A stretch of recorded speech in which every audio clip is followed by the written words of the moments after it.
Cosmodread has confirmed something that I have suspected for a long time. I am a virtual coward. I have never enjoyed horror games in VR, so when my editor asked me to handle Cosmodread, I was trepidatious to say the least. After only a few minutes of gameplay, I realized that this was not going to work. So, instead of reviewing and scoring Cosmodread, I will instead give my impressions of the 60 minutes worth of gameplay that I could force myself to play through gritted teeth. It should be noted that Cosmodread is a roguelike game, and that genre is one that usually improves and deepens over time. The comments to follow are based on a relatively small playtime, so it's entirely possible that certain elements may be enhanced as you invest the time. I, for one, will never know.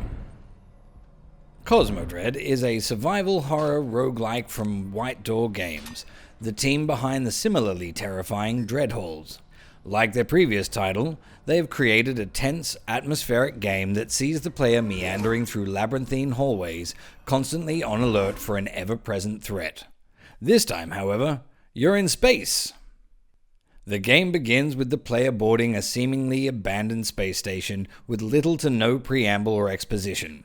Starting in a deserted, dimly lit chamber with a torch mounted on your right hand, you find yourself rummaging through an assortment of items as you learn the basic mechanics.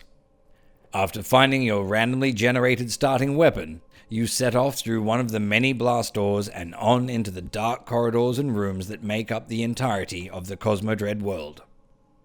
After some tense exploration, you'll find yourself in the main antechamber. A list of objectives will appear on your handy wrist-mounted device, outlining the steps required to revive the stalled craft and pilot it back to Earth. From here, achieving these objectives through the procedurally generated anxiety machine that is Cosmodread will make up 100% of your remaining in-game time. The bulk of your time in Cosmodread will be spent walking down pitch-black corridors, examining items in flickering, dimly lit rooms, and standing in front of doors bracing yourself for the horrors that wait on the other side. Anticipating scary things is far more prevalent than scary stuff actually happening. It seems that the game's main aim is to keep the player in a constant state of anxiety.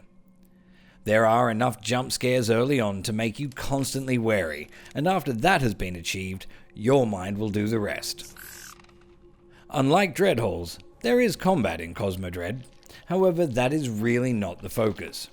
For those of you worried that this will stray into Doom-like territory, worry not. Initially, the weapons are mostly underwhelming, providing you with an almost artificial sense of safety. I found avoiding confrontation where possible to be a much more intelligent tactic, especially when dealing with multiple enemies. Whilst the objectives remain constant from one run to the next, the map is procedurally generated, which adds much to the ongoing sense of dread. Every time you die, you start again, but with absolutely no clue what lies beyond the next door. The tension is further heightened because you are constantly running out of oxygen. Keeping your limited inventory stocked with ammo, oxygen, and the other components that you need is yet another source of the palpable anxiety pervading the gameplay of Cosmodread. There is also a crafting element to the game, but for the life of me, I could not see how to make that work. You are theoretically supposed to collect blueprints that will show you what items you need to collect in order to craft certain weapons. In my playtime, I never encountered a single one of these. Perhaps I didn't make it far enough to unlock these features due to my short playtime, or perhaps I just didn't know what I was looking for. Either way, I searched for a way to craft items, and I definitely failed. This leads me nicely to my main gripe with Cosmodread, other than the fact that it scared me. While the lighting in the game is great for creating an atmospheric sense of foreboding, it totally sucks when it comes to finding tiny objects in a maze of hallways. Various doors cannot be opened until a specific keycard has been found, and twice I found myself wandering aimlessly through sections of the ship that I had already cleared, trying to find a key that I had somehow missed. With no sprint function, or any other way of moving beyond a slow crawl, this quickly turned from heightened anxiety to full-blown frustration. Graphically, Cosmodread is not spectacular. The darkness, lit primarily by your wrist torch, is good for both creating ambient terror and for hiding the fact that it looks a bit like being inside a PS2 game. the textures aren't terribly refined, and the environments and items are blocky. I think, in any other genre, the graphics would be distractingly subpar. But in a dark, moody horror game, you can forgive a lot. You spend less time examining the detail of your environment than you do frantically casting your flashlight around, searching for imminent danger. The creatures that roam the hall of Cosmodread are, again, not spectacular.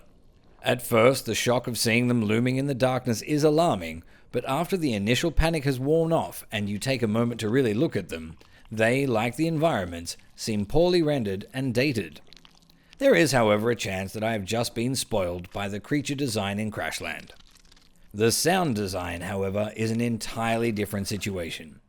The deliberate lack of music and the fantastic spatial audio combine to create most of the tension and the sense of dread that makes this game work. Creatures groan from behind closed doors and scurry in vents behind you. The weird, fleshy vine things that cover the walls squelch grotesquely all around you. It is entirely unsettling, and a massive part of why I noped out of playing Cosmodread so quickly. Cosmodread is a genuinely unsettling roguelike that uses excellent sound design to create an almost palpable sense of tension. With procedurally generated levels and a range of unlockable modifiers that cater to your own style, Cosmodread packs more replay value than most other games in the genre. I understand that there are people who enjoy the sensation of unease that accompanies a horror game, and for those people, I'm sure this game will be a winner. That said, there is no doubt that another set of people exists who are unfazed by the sense of dread that games like this impose, or people like me who straight don't enjoy that sensation. For those people, I would honestly recommend that you keep moving. Outside of a core loop that relies on making you feel tense and uncomfortable, there really doesn't seem to be a lot going on. If you're enjoying the channel and would like to stay up to date when new content arrives, click the subscribe button now.